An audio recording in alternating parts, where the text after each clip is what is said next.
कपड़ा लाता जैसे मन वैसे बीत देता। कुछ दिमाग काम नहीं कर दीपावली आ 1 रुपया कहतरन कि हम 1 रुपया तोरा के ना दे। हम कौन करम कमाई कोनी के हमरा के मरद के हम 1 रुपया के हम नहीं जाने। हम कहत रही कि बियाह मत करो पापा, बियाह मत करो। पियोकर में तो ऊपर बापो मतारी में कुछ दोष नहीं के वो बच्चिया का करब अपन गौरव उतार दिलक। जन्म के संगाती माई बाबू होला, करम के संगाती कोई ना होला। ये दादा है वो गोतिनियो बिया तो जा तनी गोतिनिए से कह कि तू अपना माता से मांग पैसा, दू पैसा स्कूलिया में भर दी, ट्यूशनवा के भर दी। दीपावली आ गई, कुल सर सामान ले के बाद कुल टेंशन भइल। लइकन के 2 पड़ाका ना कीन तो गाँव घर का कहे हमार लड़का कहत कि मम्मी हमारा के हई पुटपुटिया कीन दे, बंदूक कीन दे, लागेला करे ना कीन अपने ना खाई बाकी लड़कन के पेट में डाली ना, लड़कन के ना पड़ाका उड़ाका कीन तो कैसे रही। हम बड़ी सोचतनी कुल कमा के पी जत हम कहतनी कि देख लो 10,000 के मोबाइलो ले लो, तीसरी पता मोबाइलो दे देलो कि हमारा नियम हे दुर्गा माई, हे भोले बाबा, हमारा नियम दुख केहू के छोटकी ले कम ओकर त मरद 1 दिन में 3-3 हजार रुपया कमात वो करे ले कह ये बन के जाने वो दी कि ना दी हठलो हरगी जा कहीं कहाँ दी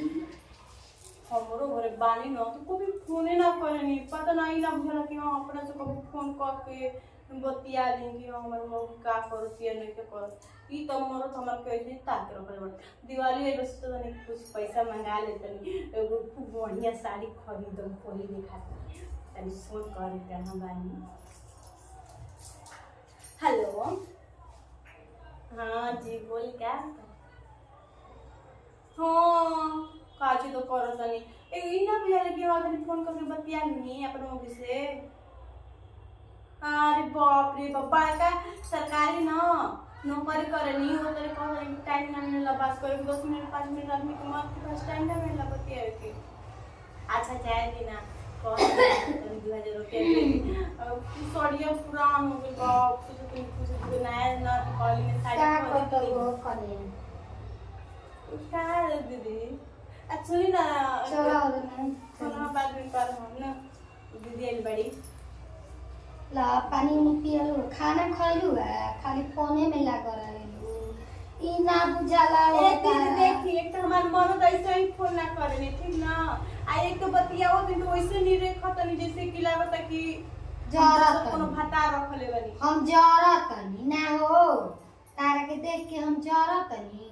देखो तारा के कनी की ज्यादा पानी पियासल है त ले लेनी हो जे फ्रिज में रखल है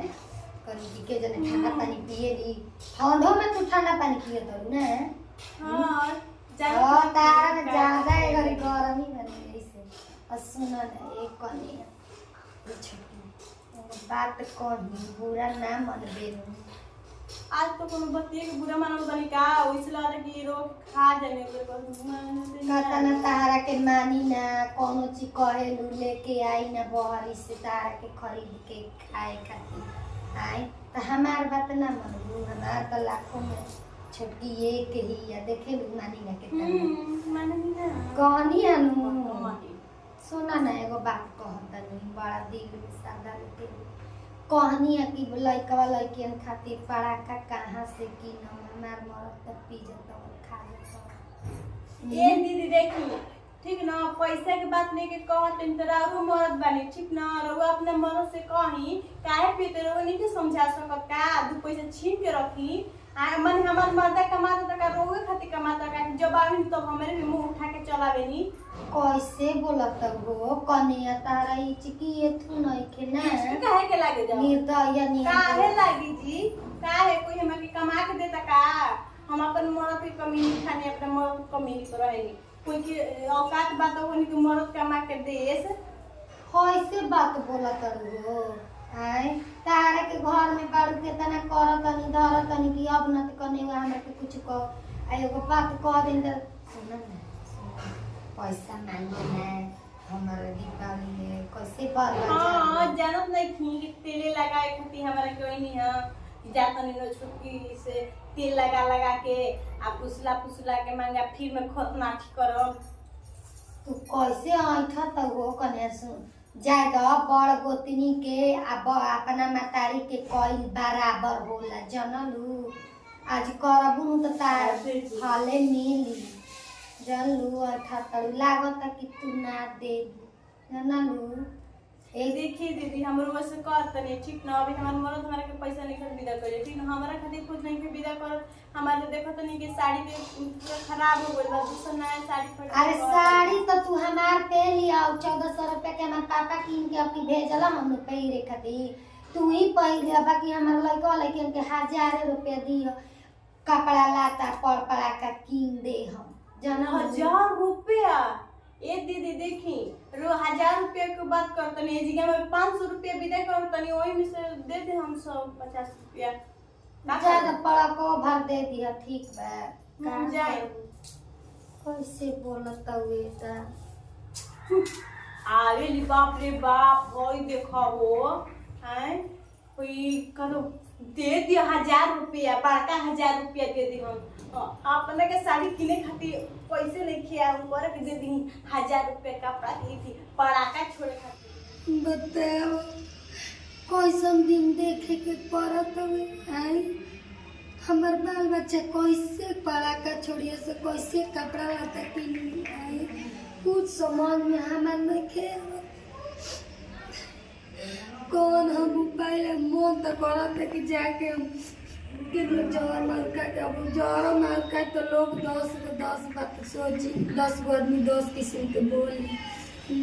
बाल बच्चा के हमरा के हो हम काहे के जहर मार खाई